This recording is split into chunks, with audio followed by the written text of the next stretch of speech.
এই খাবারটা আমরা অনেকেই পছন্দ করি। আসসালামু আলাইকুম এভরিওয়ান, আপনারা সবাই কেমন আছেন? আশা করছি ভালো আছেন। তো আমি রান্নায় যাই, নিয়েছি কচু শাক, ছোট কচু। তো কচুর শাকটা আমি ভালো করে পরিষ্কার করে ধুয়ে নিচ্ছি, ধুয়ে সিদ্ধ বসিয়ে দিয়েছি।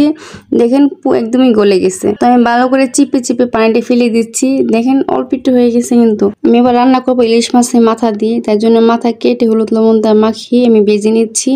ভেজে তারপর আমি রান্নায় চলে যাচ্ছি। কড়াই বসিয়ে দিলাম, কড়াইয়ের মধ্যে তেল দিয়ে দিচ্ছি রসুন কুচি গুলো একটু ভেজে দিয়ে দিব পেঁয়াজ কুচি ভেজে ব্রাউন কালার হলে দিয়ে দিব অল্প পানি দিচ্ছি। পেঁয়াজ জিরা পেস্ট 1 চামচ, রসুন পেস্ট 1/2 চামচ, হলুদের গুঁড়া 1/2 চামচ, মরিচের গুঁড়া 1 চামচ, ধনিয়া গুঁড়া 1/2 চামচ, লবণ পরিমাণ মতো দিয়ে সব মশলা মিক্স করে নিব, কষিয়ে দিয়ে দিচ্ছি কচু শাক দিয়ে মিক্স করে নিচ্ছি। ভালোভাবে মিক্স করে দিয়ে দিচ্ছি ইলিশ মাছের মাথাগুলি দিয়ে আমি আরও ভালো করে মিক্স করে নিচ্ছি।